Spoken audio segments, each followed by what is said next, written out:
जब वस्तु ध्रुव और फोकस के बीच हो, जब वस्तु ध्रुव और फोकस के बीच हो तब प्रतिबिंब काल्पनिक बनता है। काल्पनिक यानी टूटी फूटी लाइन से काल्पनिक बनता है, सीधा बनता है और वस्तु से क्या होता है, आवर्धित या बड़ा बनता है। बहुत हेलो एंड वेलकम दोस्तों, आप सभी का स्वागत है आपके अपने YouTube चैनल पे। आज हम लोग पढ़ने वाले हैं कि जो प्रकाश का परावर्तन था उसका ये क्या है, अगले पार्ट होने वाला है। तो चलिए देखते हैं वीडियो को। देखिए इसमें पढ़ेंगे कि किरण जो है ना कैसे कैसे आएगी और कैसे क्या होगी, जाएगी। उसको इस वीडियो में क्या करने वाले हैं, खासतौर पे पढ़ने वाले हैं। देखिए सबसे पहले यहाँ पे मुख्य अक्ष के समांतर आपतित किरण। देखिए ये क्या है, ये दर्पण है, ये क्या है, ये मुख्य अक्ष है, ये मुख्य अक्ष है और इसके समांतर या तो ऐसे जाएगी या ऐसे जाएगी। तो मुख्य अक्ष के समांतर जाती हुई किरणें, मुख्य अक्ष के समांतर जाती हुई किरणें यदि दर्पण अवतल हो, यदि दर्पण अवतल हो, मुख्य अक्ष के समांतर जाती हुई किरणें फोकस बिंदु से क्या होगी, जाएगी। यदि दर्पण अवतल हो तो उसके फोकस F से होकर क्या होगी, गुजरती है। देखिए मुख्य अक्ष के समांतर जाती हुई प्रकाश की किरणें यदि दर्पण अवतल हो तो उसके फोकस बिंदु से जाती है, ठीक है। लेकिन वही यदि दर्पण उत्तल हो तो उसके फोकस से आती हुई क्या होती है, प्रतीत होती है। देखिए ये क्या है, आपका अवतल दर्पण है और अवतल दर्पण की ये क्या है, मुख्य अक्ष है, मुख्य अक्ष या प्रधान अक्ष, ठीक है, मुख्य अक्ष है। और इसके समांतर जाती हुई प्रकाश की किरणें दर्पण से परावर्तित होती है। यदि दर्पण अवतल हो तो यह कहाँ से होकर जाती है, फोकस से होकर जाती है। देखिए अवतल दर्पण है और मुख्य अक्ष के समांतर ये किरण है, जा रही है और यहाँ से लौट करके कहाँ से जा रही है, फोकस बिंदु से क्या हो रही है, जा रही है। यही है क्या कहलाती है। यदि दर्पण अवतल हो तो मुख्य अक्ष के समांतर जाती हुई किरणें दर्पण से परावर्तन के बाद फोकस बिंदु से क्या होती है, गुजरती है। दूसरा, यदि दर्पण उत्तल हो तो मुख्य अक्ष के समांतर जाती हुई प्रकाश की किरणें फोकस बिंदु से आती हुई क्या होती है, प्रतीत होती है। देखिए यह दर्पण क्या है, उत्तल दर्पण है, उत्तल दर्पण है और ये मुख्य अक्ष है। ये कौन सा अक्ष है, मुख्य अक्ष। और मुख्य अक्ष के समांतर जाती हुई प्रकाश की किरणें दर्पण से परावर्तित होती है तो लगता है क्या कि फोकस बिंदु से क्या हो रही है, आ रही है। देखिए यहाँ पे यदि कोई व्यक्ति रहेगा तो ये परावर्तित होकर, देखिए प्रकाश की किरणें किसी सतह से परावर्तित होकर हमारे आंखों पर पड़ती है तभी ना हम वस्तु को देखते हैं। तो वही देखिए यहाँ पे क्या होगा, ऐसे आएगी, यहाँ से परावर्तित होकर जब उधर जाएगी तो यहाँ पे कोई बस व्यक्ति रहेगा तो इसके आंख पे जो पड़ेगा तो इसको लगेगा क्या कि यहाँ से क्या हो रहा है, आ रहा है, फोकस बिंदु से क्या हो रहा है, आ रहा है। तो इसलिए मुख्य अक्ष के समांतर जाती हुई प्रकाश की किरणें दर्पण से परावर्तन के बाद यदि दर्पण अवतल हो तो फोकस बिंदु से क्या होती है, जाती है। पर यदि दर्पण उत्तल हो तो फोकस बिंदु से आती हुई प्रतीत होती है। समझ में आया कि नहीं आया? हाँ ऐसे समझिए कि देखिए ये क्या है, मुख्य अक्ष है, मुख्य अक्ष के समांतर जाती हुई प्रकाश की किरणें दर्पण से परावर्तित होती है तो कहाँ से होकर जाती है, यदि दर्पण अवतल होगा तो फोकस से जाएगा। यदि दर्पण उत्तल होगा तो टेढ़िया जाएगा, वो फोकस से आता हुआ क्या होगा, प्रतीत होगा देखने वाला व्यक्ति को, ठीक है। यदि आप देखने वाला व्यक्ति होगा तो आपको समझ में लगेगा क्या कि जो है फोकस बिंदु से आ रहा है। पर उत्तल पूरा सीधा साधा इंसान है, उत्तल क्या है, सीधा साधा है कि सीधा चले जाओ जाने देंगे। और उत्तल क्या है, टेढ़ा है कि तुम अनुमान लगाओ, सोचो खाली, लेकिन रियल में नहीं करो, ठीक है। उसके बाद चलिए आगे देखते हैं। आगे है कि फोकस की दिशा में आपतित किरण। देखिए ये क्या है, यहीं पे था किरण और यहाँ से टकरा के जहाँ से देखिए मुख्य अक्ष के समांतर जाते हुए प्रकाश की किरण दर्पण से परावर्तन के बाद मुख्य अक्ष के जिस बिंदु पर मिलती है उसे क्या कहते हैं, फोकस बिंदु। अब वही है कि फोकस की दिशा में आपतित किरण, आपतित माने आने वाली किरण, और यहाँ जो फोकस है मतलब ऐसे आएगा क्या, मतलब जो है देखिए मतलब ऐसे गया, ऐसे आया तो ये क्या होगा, फोकस बिंदु। अब बोल रहा है कि फोकस बिंदु से आती हुई प्रकाश की किरण ऐसे जाएगा फोकस बिंदु से। और जब कोई प्रकाश की किरण फोकस बिंदु से होकर जाती है तो वो सीधा क्या हो जाएगा, मुख्य अक्ष के समांतर लौटती है। परावर्तित होने के बाद मुख्य अक्ष से क्या होती है, समांतर लौटती है। देखिए ऐसे ही लौटेगा। देखिए जब कोई किरण फोकस F के दिशा में आपतित होती है, आपतित माने आती है, तो परावर्तन के बाद वह मुख्य अक्ष के समांतर जाएगी। देखिए ये क्या है, अवतल दर्पण है, ऐसे गया, यहाँ फोकस है, फोकस बिंदु से होकर जाती है तो परावर्तन के बाद क्या होगा, अवतल दर्पण मतलब मुख्य अक्ष के क्या होगा, समांतर जाएगा। और ये सब तो आप जानते ही हैं, इंसिडेंट रे और रिफ्लेक्टेड रे, आपतित किरण और परावर्तित किरण। आपतन कोण और परावर्तन कोण क्या होता है, बराबर होता है।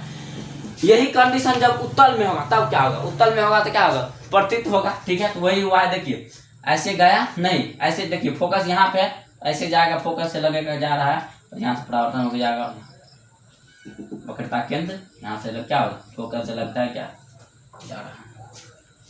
क्या ऐसा ही ना है, जब फोकस से गया तो देखिए समांतर जा रहा है ना। तो जब आपतित किरण यानी आने वाली किरण फोकस बिंदु से होकर जाती है तो परावर्तन के बाद फोकस बिंदु से जो किरण जाती है वो किरण दर्पण से परावर्तन के बाद मुख्य अक्ष के समांतर चलेगी।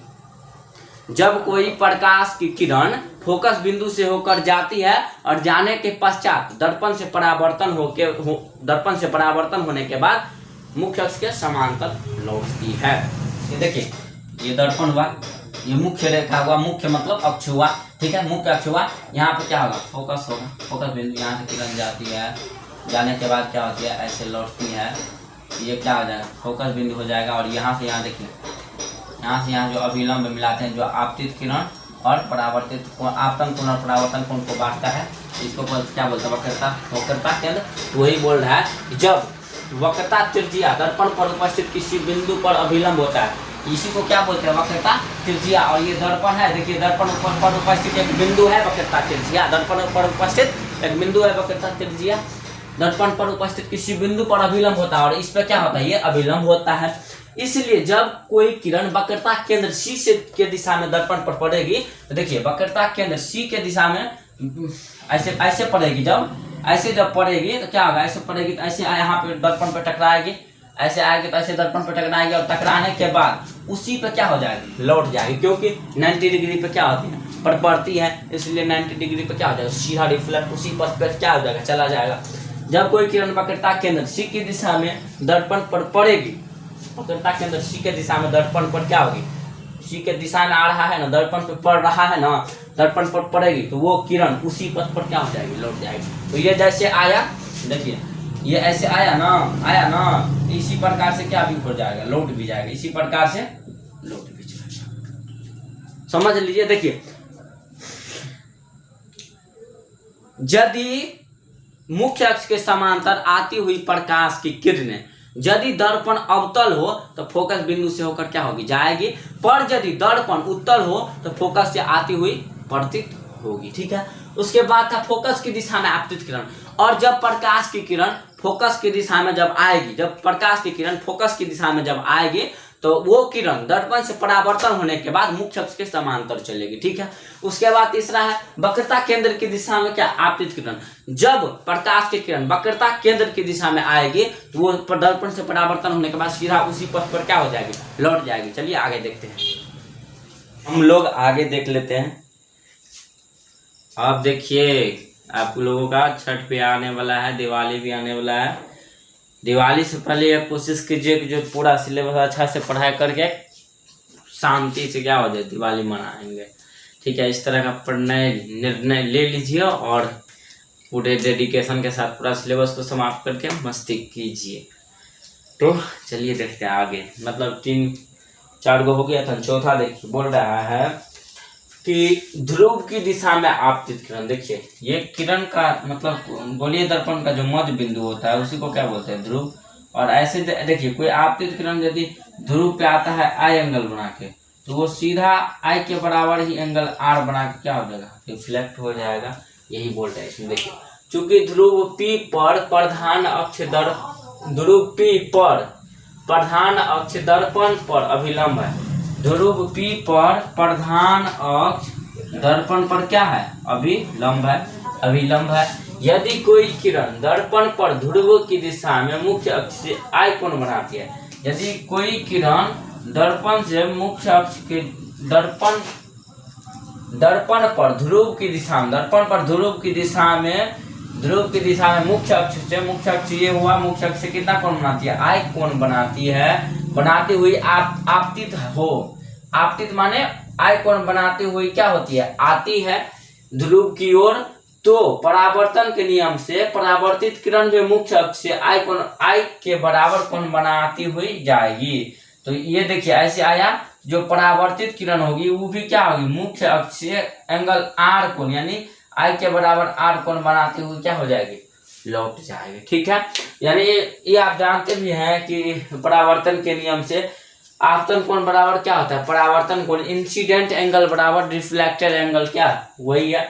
उसके बाद ये क्या था, उत्तल दर्पण में अवतल दर्पण में आपने देखा ध्रुव की ओर आया, मुख्य अक्ष से आई कोण बनाती है तो आई के बराबर एंगल आर बना के क्या हो जाएगी, परावर्तित होकर चली जाएगी।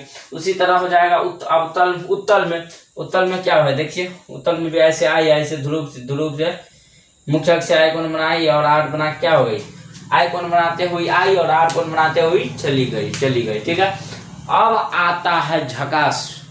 ठीक है, अब झकास कहने का मतलब हो गया कि गोलीय दर्पण में बने प्रतिबिंब। अब हम लोग देखेंगे कि प्रतिबिंब का निर्माण मतलब किस किस तरीका से होता है, किसमें बड़ा प्रतिबिंब बनता है, किसमें छोटा प्रतिबिंब बनता है, किसमें काल्पनिक बनता है, किसमें सीधा बनता है, किसमें छोटा बनता है, किसमें आभासी बनता है, उस सबको क्या करेंगे आप पढ़ेंगे। देखिए गोलीय दर्पण में बने प्रतिबिंब में सबसे पहले आप यहाँ पे कुछ सिंबल दे दिया गया है कि फिगर में यदि आपको लिखा रहे तो आप क्या कर जाए, उस बात को पकड़ ले। तो सबसे पहले यहाँ पे सिंबल में आता है पी। तो पी क्या है, तो दर्पण का ध्रुव है। पी जो क्या है, दर्पण का ध्रुव। देखिए ये दर्पण है ना, ये दर्पण का ध्रुव है क्या, पी। पी जहां लिखा रहेगा वो क्या हो जाएगा, ध्रुव होगा। सी दर्पण का वक्रता केंद्र, इसको आगे बढ़ाएगा तो यहाँ पे फोकस होगा, यहाँ पे क्या होगा, सी होगा, यानी वक्रता केंद्र। यहाँ पे देख रहे हैं सी क्या है, दर्पण का वक्रता केंद्र, दर्पण का वक्रता केंद्र सी। ठीक है, उसके बाद तीसरा में आता है यफ। यफ क्या है, तो दर्पण का फोकस है। यहाँ जो देख रहे हैं आप, यफ क्या है, दर्पण का फोकस है। ठीक है, उसके बाद पीसी। पीसी मुख्य अक्ष है, दर्पण का क्या है, मुख्य अक्ष है पीसी। पीसी क्या है, पी यहाँ से यहाँ क्या है, दर्पण का जो है, ये दर्पण जो है इसका क्या है, मुख्य अक्ष है, प्रधान अक्ष भी बोल सकते हैं इसको। ठीक है, उसके बाद ए बी है, मुख्य अक्ष पर रखी वस्तु है, जिसका प्रतिबिंब बनेगा ना वो वस्तु जो मुख्य अक्ष पर क्या किया जाता है, रखा जाता है। जैसे यहाँ पे देखिए ये रखा गया है मुख्य अक्ष पर ये वस्तु। ठीक है ना, उसके बाद ए डैश बी डैश जो होगा तो मुख्य अक्ष पर बना वस्तु का प्रतिबिंब। ये देखिए ये मुख्य अक्ष है, यहाँ पे देखिए वस्तु का प्रतिबिंब बना है, तो ए डैश बी डैश वो हो गया। ठीक है, उसके बाद चलिए अब देखते हैं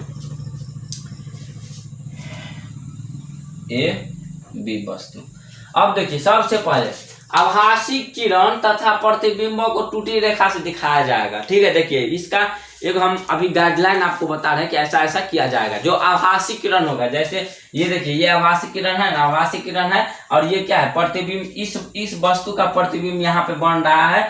तो अब आभासी किरण और प्रतिबिंब को जो है हम लोग टूटी लाइन से दिखाएंगे। टूटी लाइन कहने का मतलब वो ऐसे ऐसे ऐसे ऐसे ऐसे इसके माध्यम से हम दिखाएंगे आभासी किरण और प्रतिबिंब को, समझे। ठीक है, चलिए अब देखते हैं। ठीक है गाना सुने है ना, ठीक है, कॉल करे क्या, ठीक है, नहीं ऐसे नहीं था क्या, चलिए जो भी हो। अब सबसे पहला नंबर पर जब वस्तु अवतल दर्पण के फोकस और ध्रुव के बीच हो, ध्रुव को क्या चीज से दिखाते हैं, पी से, फोकस को एफ से। जब अवतल दर्पण के फोकस यानी एफ और ध्रुव यानी पी के क्या हो, बीच में हो, बिटवीन में हो, तो ये देखिए ध्रुव हुआ ये और ये हुआ फोकस। तो ध्रुव और फोकस के जब बीच में कोई वस्तु हो तब क्या होता है, देखिए जब वस्तु ए बी अवतल दर्पण के फोकस एफ तथा ध्रुव पी के बीच रहता है तब प्रतिबिंब ए बी दर्पण के पीछे की ओर बनता है। यहाँ देखिए यहाँ पे वस्तु है, इसका प्रतिबिंब देखिए ए डैश बी डैश यहाँ पे बना है, इसके पीछे ये हो गया, इसके आगे ये हो गया, इसके पीछे देखिए इसके पीछे बना है, तब ए डैश बी डैश दर्पण के पीछे की ओर बनता है। यह प्रतिबिंब काल्पनिक होता है। देखिए काल्पनिक यानी आभासी। यहाँ देखिए हम लोग क्या अनुमान किए हैं, यहाँ से यहाँ पे जो कोई बस यहाँ पे यदि कोई आदमी रहता है यहाँ पे या वहां पे, तो वो देखेगा क्या, यहाँ से क्या हो रहा है, किरण आ रहा है, ये कौन सा किरण हुआ, आभासी किरण यहाँ से है, तो क्या हो जाएगा, यह प्रतिबिंब जो ये प्रतिबिंब जो बना है वो कौन सा प्रतिबिंब हो जाएगा, काल्पनिक होगा। और देखिए पूरा सीधा बना है तो सीधा होगा और वस्तु से बड़ा यानी आवर्धित भी बोलते हैं बड़ा का। देखिए वस्तु इतना सा है, इतना छोटा है, इतना सा वस्तु है और प्रतिबिंब बना है इतना बड़ा। देखिए वस्तु इतना बड़ा है, प्रतिबिंब कितना बड़ा है, बना है बहुत बड़ा बना है। देखिए अब आपको हम इसको फिगर को आपको समझा देते हैं। ठीक है, यहाँ से दो किरण कौन कौन सा लिए, ये किरण लिए और ये किरण, तो ये किरण जाया, दर्पण से परावर्तन होकर टकरा के फोकस से होकर क्या हो गया, लौट गया। और ये किरण जो गया तो यहाँ से टकरा कर क्या से विकटता केंद्र से होकर क्या हो गया, वापस आ गया। ठीक है, अब देखिए, अब यहाँ पर यदि कोई आदमी रहता है तो ये देखेगा, या यहाँ का जो आदमी देखेगा तो लगेगा क्या कि ये जो किरण उधर से आ रहा है वो कहाँ से आ रहा है, यहाँ से आ रहा है। और ये भी गया, तो देखिए ये भी गया, यहाँ से टकरा कर ऐसे आ गया। यहाँ भी कोई वस्तु, यहाँ पर कोई आदमी रहेगा तो इसको लगा क्या कि ये जो रोशनी आ रहा है कहाँ से आ रहा है, यहाँ से किसी एक बिंदु स्रोत से यहाँ से आ रहा है कि नहीं, तो वो क्या हो जाएगा, वस्तु का प्रतिबिंब। और ए डैश बी डैश को क्या चीज दिखाते हैं, प्रतिबिंब को दिखाते हैं। ठीक है, तो ऐसे ही देख लीजिए कि जब वस्तु ध्रुव और फोकस के बीच हो तब, देख लीजिए, इसको नोट कर लीजिए। और चलिए आगे भी देखते हैं, सब पूरा देखेंगे इससे अगले वीडियो में। वंदे मातरम।